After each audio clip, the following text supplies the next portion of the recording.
Hi there, hope you're having a lovely day so far. Well, considering we've been home in isolation for a few weeks now, you may have started running out of fresh ideas to help keep your preschooler engaged. Coupled with this and due to shop closures, accessibility to things like craft supplies and also possible reduced income, it's not always feasible to keep purchasing new toys and new games to keep the kids entertained.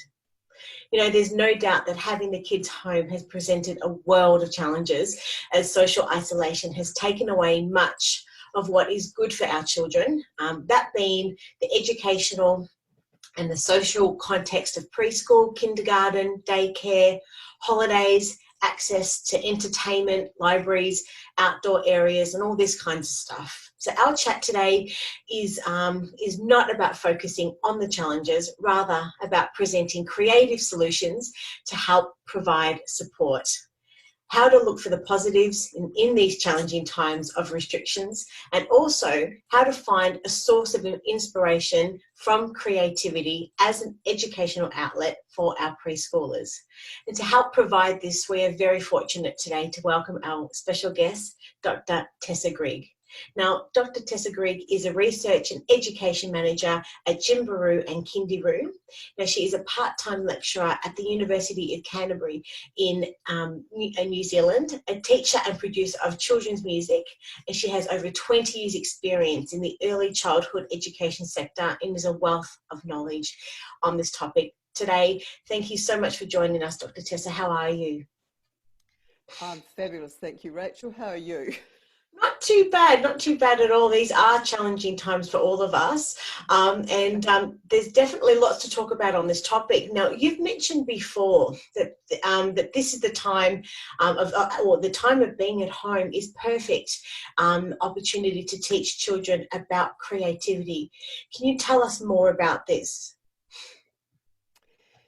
Well, we find ourselves in extraordinary times, and as many people have said, Rachel, there's not we haven't lived through something like this. People, even my age, haven't had this really big event in our lives. So it's really hard.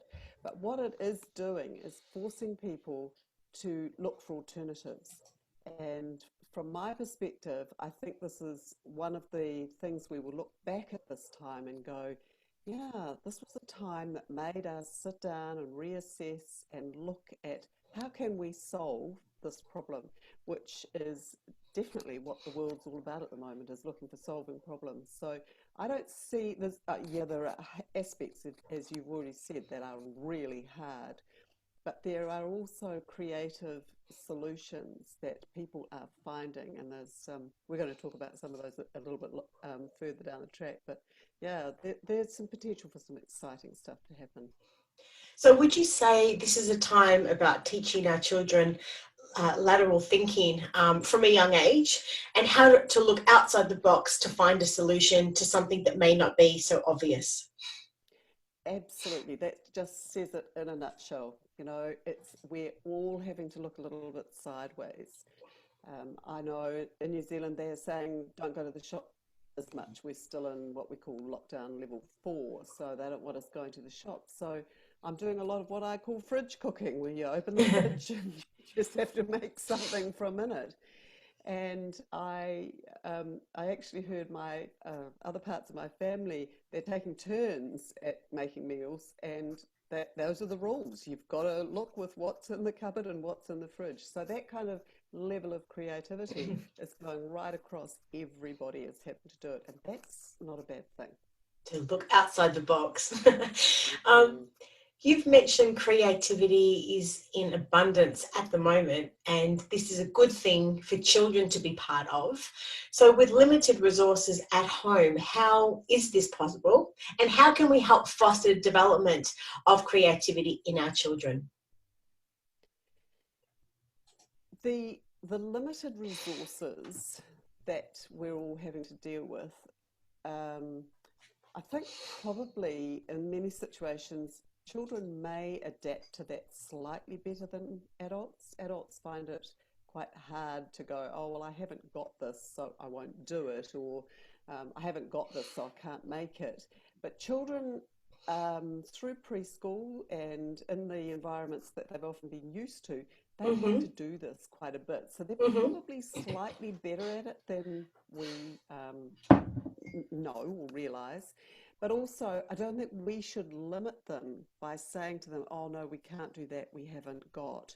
So, as adults and grown ups in the lives of young children, we need to be going, well, we haven't got that, but let's see if we can find something else that we have got. You know, so it's that change of mindset. And yeah, there's a lot of art being produced at the moment. There's a lot of scissors and paint and stuff going on. And that's great because, you know, that is where children lay their creative foundations through artistic pursuits. And Yeah. I think that's really good that parents are doing that. But I think it's a much bigger topic than that, than just Mm. art. Mm. Well, I guess one thing a lot of us may be forgetting during the stressful time is that children's imaginations are geared to play and create. And I think it's sometimes us adults that have become quite rigid in our thinking. And we've sort of been put into a cookie cutter society where we have to really colour in between the lines, and you have to be able to, and that's what our education system has I guess, I don't know, sort of made us sort of fit into or be taught this way because this is how society is. And as an entrepreneur myself, and I've had a creative background in the arts myself, it's something that I have naturally done my whole life. So I think it is, and I see from your perspective the importance of ensuring that children have these skills taught from a very young age, and they continue them right throughout their whole life, because these are the skills that we need in our society to help sort of bring us forward in years to come. And yes, I can see the importance of your key messages today. Now, I would love to know, could you please tell us, how do you personally think that children can learn through play, and in particular creative play? Yeah, creative play is one of those great big topics. It's huge, and the as long as children's brains are engaged and they're fully curious and using their imaginations and visualizing stuff, and I can just imagine that there'll be many parents out there who are sick of having imaginary tea parties and sick of making imaginary shops and all that kind of thing. But that's the kind of stuff that creativity is made out of. And you don't need a lot of expensive equipment to be able to do that at all. In fact, I saw something online that they'd done for a dementia patient, or dementia, a woman with dementia who was in their family bubble in New Zealand, and the children had made the shop, and so she came and went shopping, and she thought it was the most marvelous experience. And from the children's perspective, they'd created the shop, they'd spent some time making the money and lining up all the things that she liked to buy, and there was all that really good exchange that was going on. I just thought that was wonderfully creative. So it helps the elderly woman with dementia, but man, is it helping those children to look at, well, this is what we did for our gran when things weren't so good and it was easy, and this is how we fixed one of her issues. So, there's a big lesson associated with that. Mm. But there's got, yeah, parents, I think they're on the internet. You can see quite a lot of video clips on Facebook and things where people are filming themselves doing things to create. And I think there's lots of inspiration. I don't think parents need to worry that there's not inspiration, but there's nothing trivial about any of that. I think that's one of the really important things, is that all this time they're spending creating, you're not wasting time. At all, yeah. And as mentioned before, I guess with limited access to new supplies, this may be a stressful time for parents trying to keep their kids engaged and entertained. But I understand when playing and creating that we really only need to provide a few essential core ingredients to begin with to provide an open-ended play experience. So can you please explain to us what an open-ended play experience is and how parents can provide them with the current restrictions that we're facing? I think a lot of that, Rachel, is you've kind of prefaced it nicely. It's about not thinking that the stuff you've got has only got a use that it's designed for. And that's open-ended play is about being able to say, well, um, I've got dice from a game, this other game, and I've got counters from this game. So then I can make up my own game because I've got the ingredients. Rather than sometimes people will look at that and go, well, no, you can't use those. They belong to the snakes and ladders, and you can't use those. So we're being forced at the moment to look outside the box and literally say, well, I'd like to do this. How can I do that?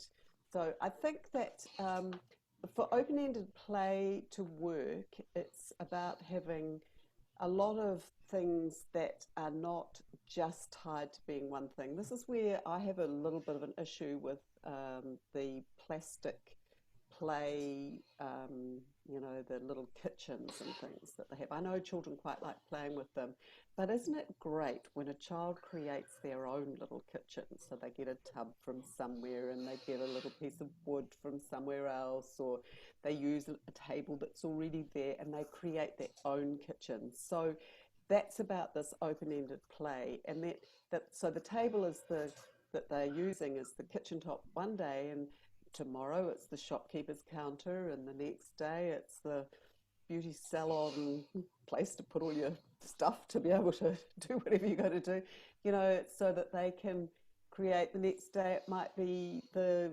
racing track for cars. It's not limiting children to being inside a box, and I think that's important.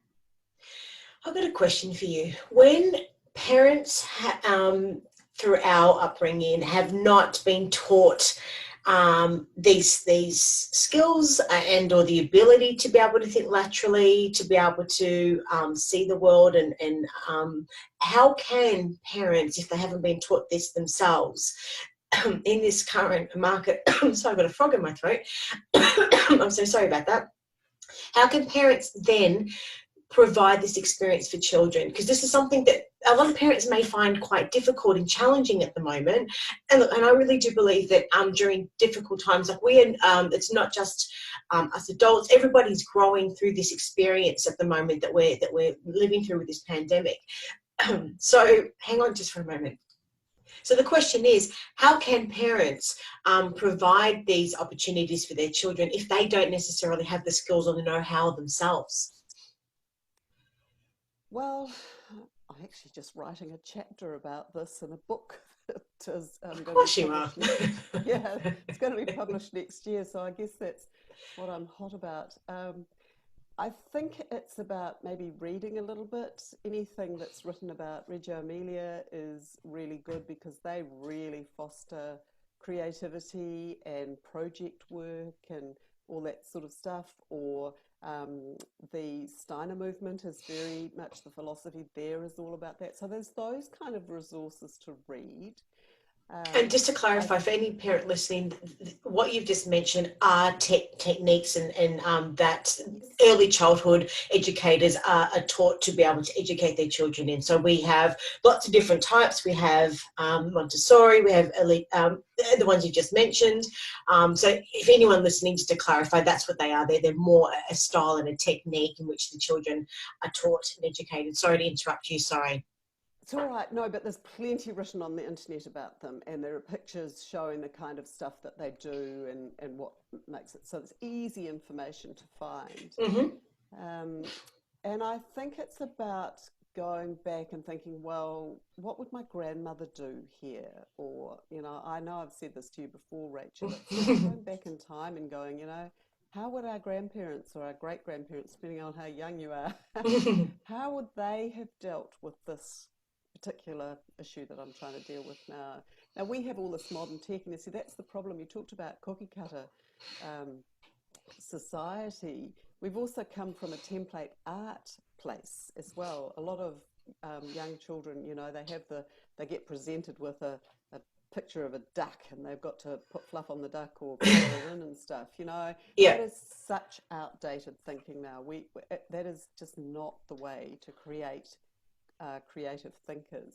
And colouring in books, I know they've had a resurgence as well, but they also stifle creativity for children, because it's like, well, I can't draw that well, so then I won't draw, you know. So I think it's a hard one. I understand that, but I think if you have a look around, the article that I've talked about in the article that I've written has got an article referenced, and that's quite interesting in there as well, if anyone's interested in reading that. So yeah, it's about finding out information, going and having a look. Look, when given the opportunity, it really is incredible and beautiful what children's imaginations can and do create. So, I mean, what can parents be providing their children with at home to help foster their children's creativity? So cardboard boxes are good, and I think the supermarkets are still providing those, some of them. Unfortunately, we're not, because we're all stocked at home, there's not the same amount of stuff coming into houses. So there's not going to be the same amount of what I call good rubbish to create with. But maybe you've got some stuff around, parents have got things around that they can get boxes or bits of paper or old wrapping paper. Or my mother-in-law was just the master of this. She had a chest, and in that she used to put any interesting bits of rubbish, so meat trays and little boxes or anything shiny, or rolls out of handy towels. And then my son was able to go there and create stuff. And he just loved this treasure trove because it was full of all sorts of things that he would then turn into whatever. I mean, you know, she needed to take shares out in the sellotape company as well. She didn't seem to mind. And the process, it wasn't necessarily what he created, but it was the process that he went through to be able to create that. So for my mind, creativity is a lot about rubbish. And allowing children to create with what is often termed as rubbish. But it's also a blanket, you know, and moving the sofa just a little bit away from the wall so that they can make a hut. And it's about allowing cushions to become lily pads.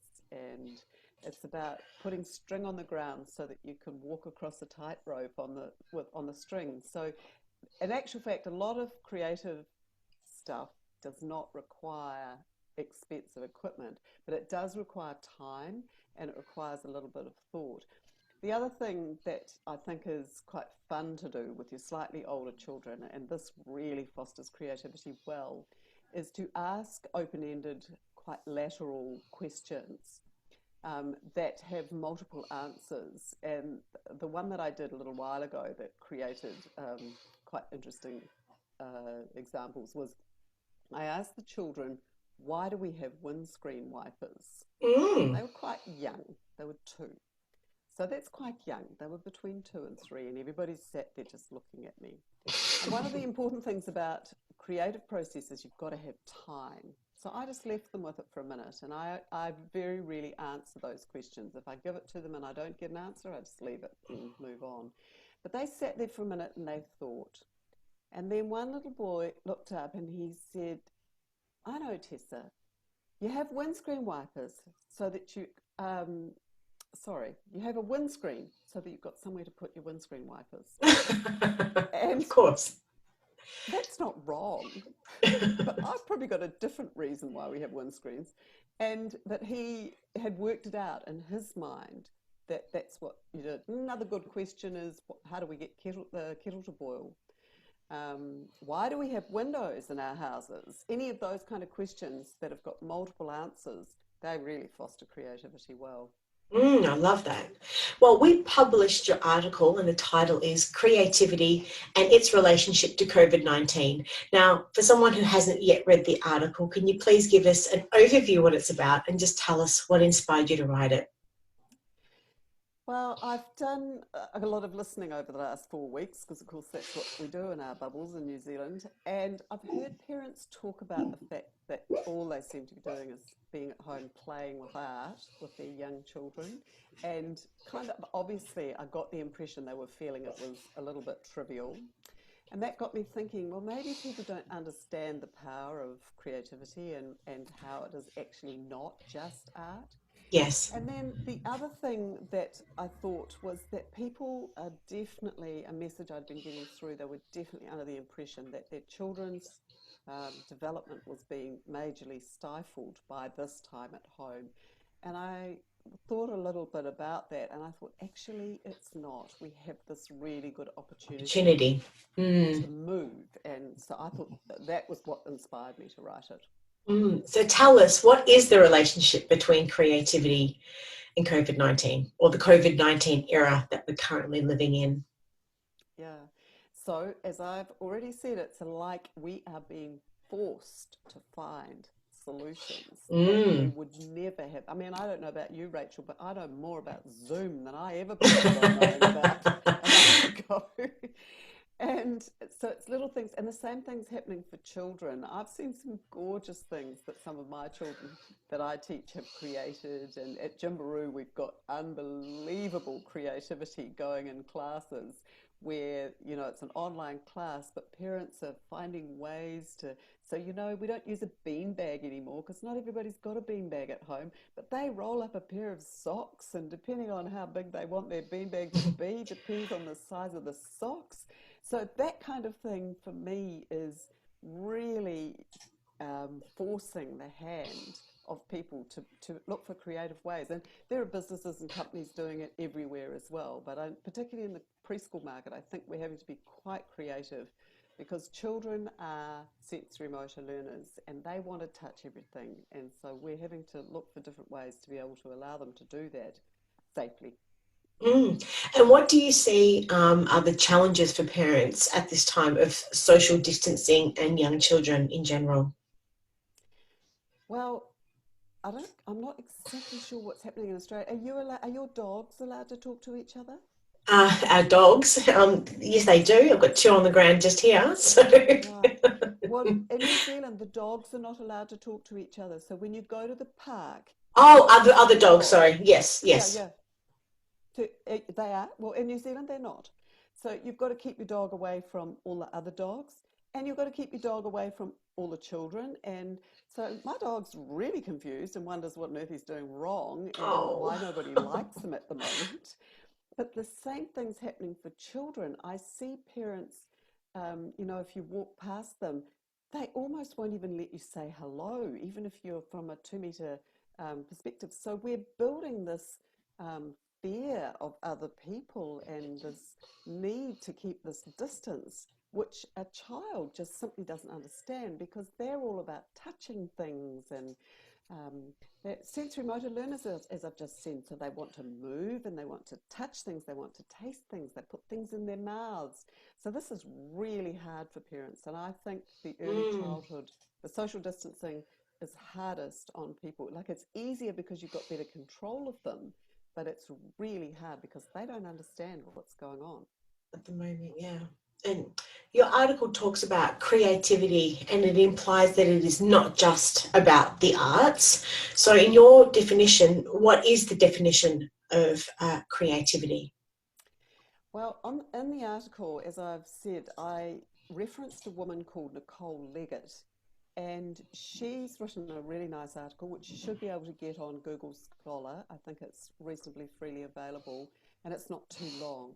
And she really clearly defines creativity as it relates to our modern education system. So Mhm. she talks about abilities. So at Jimbaroo, we're really good at teaching abilities, so getting children so they've got a range of skills. She talks about processes and she talks about a product. Mhm. And in actual fact, in education of old, we thought the product was the most important thing. We thought that what you produced, so if your picture looked good, that was nice. If your story was nicely written, that was good too. But what we've learnt is that that's only half of the thing. The, the process of producing the product is really, really important. And so creativity gets defined as creating something novel and useful. You know, in the business world, that might be a new app or it might be a new way of doing something. In early childhood, it refers to art or using equipment in a creative way or however children are doing it. And that's all part of being able to think creatively and move creatively, because our education system is requiring that. So we need critical thinkers, we need creative thinkers. They need to have a very strong sense of curiosity and imagination and be able to visualize. That's all part of creativity now. And we know that a paintbrush and a piece of paper is one part of creativity, but it just doesn't cut the mustard right across the whole new field of education. You've mentioned a couple of times in the chat today about the process as being so important in during creativity. Can you maybe just expand a little bit more on this? And so with the lens of being able to help parents understand how they can maybe help foster, more better processes for their children during their, creativity at home. Yeah, I think a really good example where the actual product gets completely taken out of the picture is quite young children, so 2 and 3 year olds, absolutely love to paint with a bucket of water and a biggish paintbrush, and they like to paint fence and they like to paint concrete, anywhere where you can see the water really clearly. And so that's a very good example where the process is the most important thing. So it's the dipping the paintbrush in the water and the painting frantically and being able to stand and look and see where you've been immediately. And then half an hour later, depending how hot it is where you are, that's dried and it's gone. And the child doesn't mind about that at all. What they're quite happy about, what they prefer, is the actual process that they went through to create that painting. And so how else could I describe it?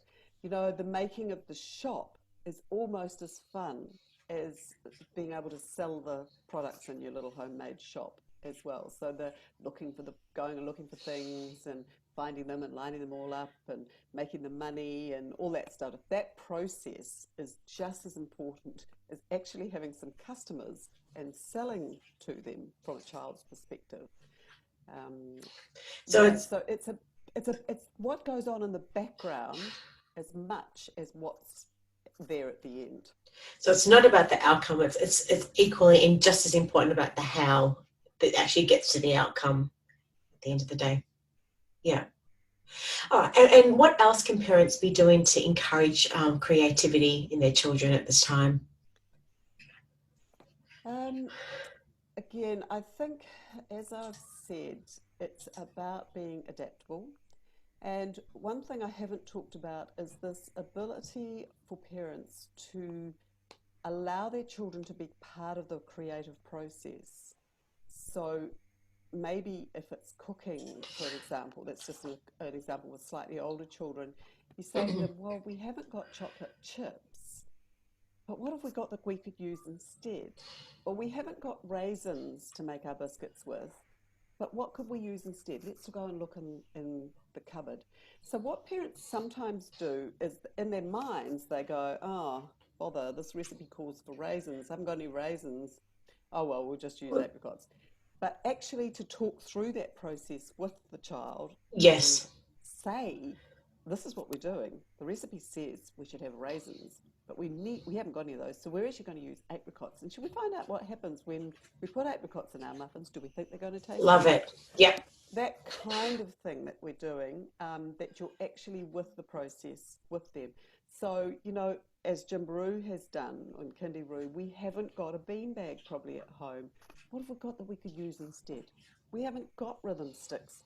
What have we got we could use instead? So that, as Jimbaroo teachers, we've had to be really creative as well.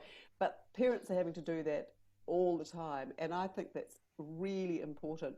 One of the things that's happening in New Zealand every night, and I think it's becoming a bit of a cult thing on the news, they have a lockdown sport section because, of course, the poor sports reporters have got absolutely nothing to report on. And so they do this lockdown sports, and we've got New Zealanders sending in home videos of the sports they've been. They're just hilarious. And so they're really creative. What people are doing and the skill, it just amazes me what they're people have obviously been practicing over and over and over again to Yeah. be able to get the film. But I think that kind of, that's for older children, but I think that kind of creativity and process that's going on in the background is going to stand our children in really good stead for later on as, you know, we move on to something closer to normal. And where the world is really needing us to be able to direct our children to be able to think outside the box and to be able That's to right. explore and create all of these other Yeah. things that you haven't yet needed to be kind of developed, but will in the not too distant future and as they grow. Now, Yeah, and sorry. I think it's also, Rachel, sorry, I think that parents are learning that this is something that teachers are doing all the time, having to be creative. And so I've noticed there's quite a few parents saying, man, I had no idea what a teacher's life was like. So that's a positive outcome. Well, the other thing is also that the majority, there was a Dell report and study done just a couple of years ago, and I don't have the percentage off the top of my head. I don't want to quote it, but I definitely can find it. Is that and it was well over sort of 80% of the jobs in the future that our children are going to be sort of looking to be employed in. Those jobs haven't even been created yet because the world is moving from a technology perspective so fast. So we really need to be able to give them the best opportunity at life and for what the world is going to be needing later on in life when they are in that stage where they need to be employed. Give them these skills now. Foster this creativity, this lateral thinking, the ability to think outside the box from an early age, and ensure that we are sort of continuing that as they grow. And look, I always believe that really it's during our most challenging times in life that we grow the most. And it's only in this scenario, well, in this current scenario, as adults, we're growing because we're having to find sort of creative options for everything else. But the children are growing also for everything else that we've just mentioned in the chat today. So I'd love to know, how do you see children benefiting from the experience of home isolation, and what valuable lessons and lifelong skills could they be learning and developing through this experience at the moment? I think for a lot of children, this is going to be quite a defining moment in their development. Mhm. Um, and I think we will look back and uh, know that it was hard, and it's definitely very hard for some families, harder for some families than others. But I also think it will be a time when we see that we came together. Mhm. I see things on Facebook, obstacle courses, and you can tell by the obstacle course that a mum did not make that obstacle course. It's a dad obstacle course. Mums would never make them. That's very sexist of me, but they are definitely dad obstacle courses. And there's been this wonderful connecting of fathers. Fathers are having to do, for in many families where the dad goes out to work in those more traditional type families. And then for some women, they're also staying at home much more with their children. And I think there are some children who are going to benefit from that.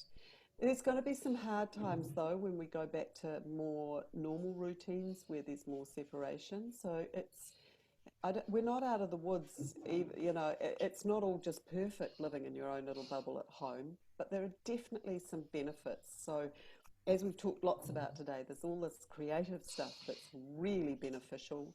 There are good relationships being developed and expanded. The number of games that are being played is just phenomenal. I just love it Mhm. because they, again, are fostering good skills for children rather than just being plonked in front of a screen. It's interesting, isn't it, that they're all starting to be played more, that the screen thing, there are many children who are a little bit over the screens, which is I'm happy about. I think Mhm. it's good. So I think that it's going to be a time when we definitely will look back and go, yep, these were the good things I gained from this. This And time. Yeah. yeah. Look, you've given us so much insightful information today. If you were to summarize the key points you would want a parent to walk away from listening and watching this today, what would they be? My main point today and the whole writing of my article was to say, look at what's good about what's happening at the moment. I know we're missing some things, and your children will be missing some things, but really there are some huge benefits. and one of them is creativity. We're being forced into the 21st century education curriculum and the philosophies that are being developed probably faster than many of us wanted, but it's a really fine thing. And to view it as make sure that COVID-19 is a time when you can be creative rather than and look for the opportunities that you've got rather than looking for the stuff that's been lost. So I just want parents to relax about the fact that all their normal routine isn't going quite to the level that it was, and that they are maybe not a skilled homeschool teacher. All that's okay. To just be in the moment, enjoy your young children where they are and what they're doing, and keep talking to them about the creative solutions that you're having to find on a daily basis. Thank you so much for your time today, Dr. Tessa. If any parents have got any other questions or would like to know more about Jimbaroo and Kindiroo, whereabouts can they find you? They can find me online through the Jimbaroo website, and it's written on the screen there, Jimbaroo Kindiroo for the spelling. Then also they can email me, tessa.grigg@jimbaroo.com.ac. Is it? I can't even remember my own email address. So we'll put it in the introduction paragraph along with the link through to the article. I've got lockdown brain. It's okay, but thank you so much again for your time, and I really can't wait for our next chat. Take care, stay safe. See you later. See you later. Bye, Rachel. Bye.